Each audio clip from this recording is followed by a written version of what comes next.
So Floraiku means flowers and haikus, and it's a brand about Asia and its ceremonies. With our perfumes, we had a theme through teas, through incenses, through flowers. We looked at new Asiatic ingredients, a new way of wearing perfume also, and we developed our imagination in a new territory.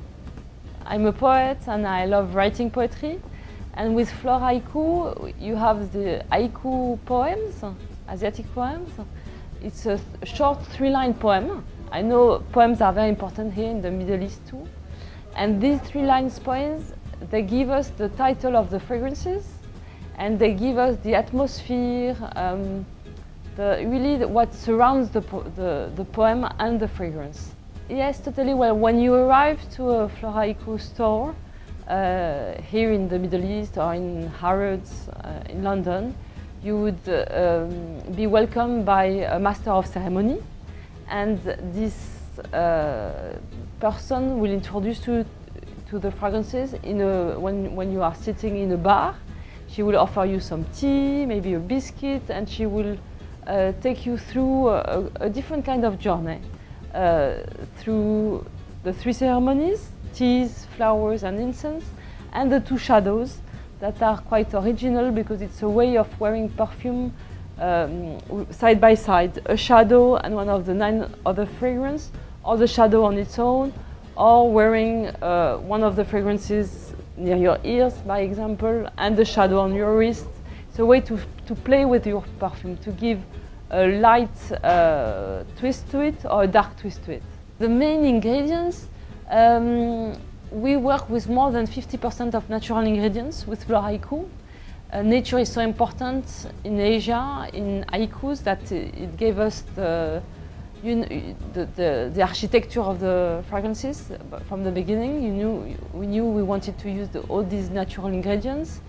And then with teas, Genmaisha, a red gourmand tea, matcha, a green powdery tea.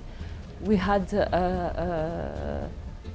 ingredients that would interest us, with also the flowers, and the season of spring is so important. In Asia, we knew we would work with magnolias, not only because they are beautiful, but they are also a symbol. Each of the ingredients that are in the perfumes have a meaning. For instance, with the perfume First Dream of the Year, you can see in the cap the Mount Fuji, an eggplant, a phoenix, which are signs of luck.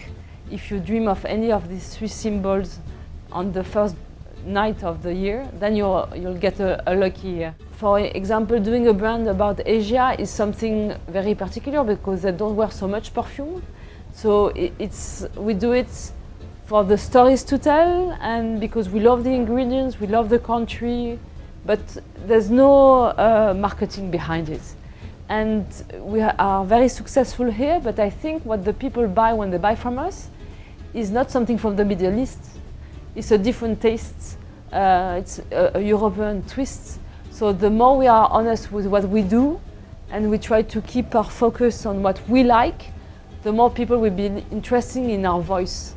It's more important to have a voice and to find it, and it's a never-ending quest to find your voice, than to try to please someone, you know? Because there's already a lot of very good brands locally. There's a lot of mass brands. We have to find what we want to say and how we want to say it. That's our job. In the end, you create a perfume, you can have the most amazing story to tell, the most beautiful box. The cap becomes a travel spray, which is already very surprising. You can think of many surprises like this for the customer, but it will be a story in the end between the customer and its skin. Will it last? How will it will evolve on her skin? What will people tell her? The natural ingredients, you know? And it will be a different perfume on every people, with the acidity of their skin, the way they live with it, where they put it, with the shadows even more, because they will be able to give it a twist. Of course, I wrote every single haiku on the bottles that became the titles of the perfume. So it's a very intimate link that I have with the fragrances. It's really, they come out of your imagination through poetry. Maybe there's one that I worked with on the reverse. Usually I wrote the haikus, and it gave an atmosphere, it almost gave an ingredient, and the noses would invent the perfumes, and we work together for a long time, but it was like a ping pong, but the haiku was first. With a perfume called My Love Has the Color of the Night, one of the perfumers came up with the idea, well, we gave her a sample of a rope from a boat, and she created something even more beautiful through this experience of a perfume. And then I had to write the haiku after that. And the title, My Love Has the Color of the Night, some people buy this perfume only because of the title. So I think I did this haiku quite well. So it's distinctive, yes. It's also a quite powerful original perfume. I wear all of them, and most of all I wear the next ones. But the title of this one makes me smile.